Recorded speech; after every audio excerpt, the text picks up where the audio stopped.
What's going on, guys? Coach Aaron here, back with another episode. Today's episode, we're going to be breaking down how to do a barbell row.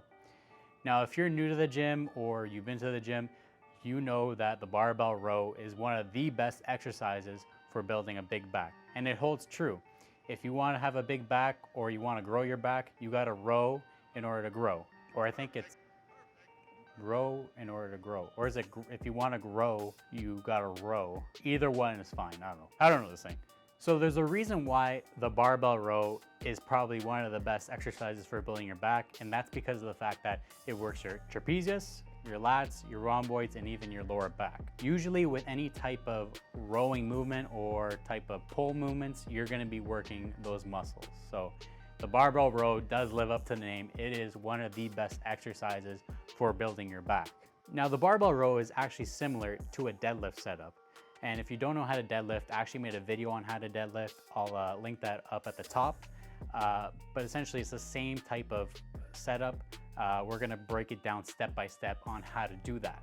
So we're gonna start off with step number one, which is getting your foot position. Your foot position should roughly be the same as your deadlift. It can go a little wider. You could go as narrow as you want. It doesn't really matter. Get in a position that's comfortable for you. But if you don't really know where to place your feet, I would say probably do it the same as your deadlift setup. Now, for step number two, what you're gonna do is get your grip. You could take a narrow grip, a medium grip, or a wide grip. It doesn't really matter. This is gonna be up to you. However, if you wanna take your deadlift grip and use that, that's fine. If you wanna take your bench grip, that's totally okay too. What I recommend for you is to play around with different grips. Usually different grips target different areas of the back, but I'll explain that later in the video.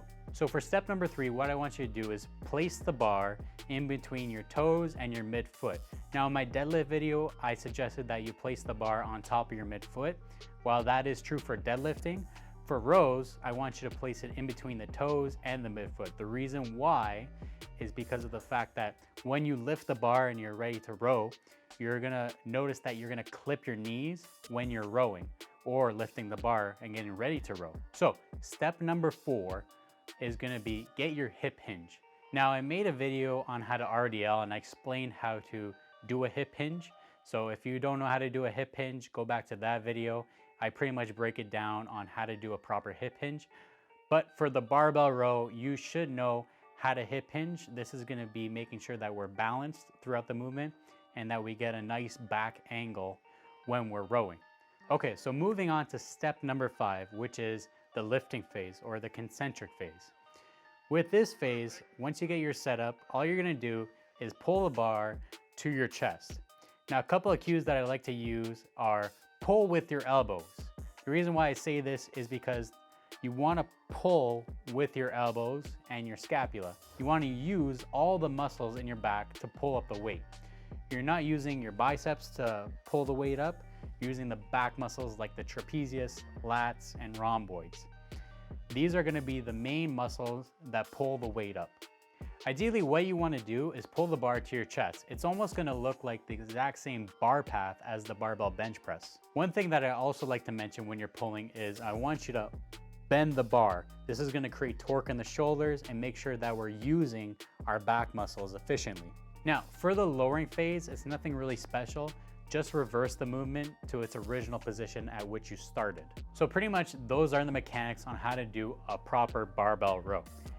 Now the other thing that I want to mention are different back angles in which you can row.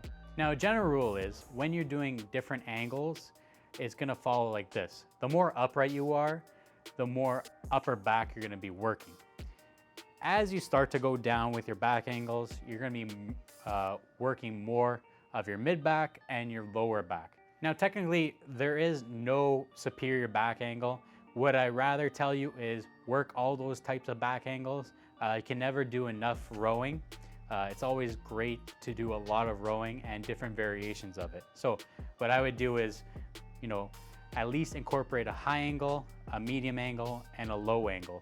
So the high angle being keeping your upper back a little high when doing rows, keeping your back at a 45 degree when doing a row, almost like a bodybuilder row, and then keeping your back totally flat, parallel to the ground, almost like a Pendlay row.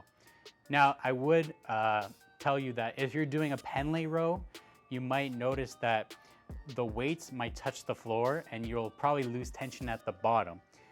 So in order to get rid of that, what I like to do is place a block right underneath my feet, giving me a little more elevation. That way the plates don't hit the floor and you're able to constantly keep tension throughout the movement. Now, earlier on in the video, I talked about grip, and you could take any grip that you want, it doesn't really matter. However, I would like to point out that if you take a narrow grip, just keep in mind that you're gonna be placing more of an emphasis on your biceps and lats, because of the fact that if you have a closer grip, you're gonna be having more elbow flexion.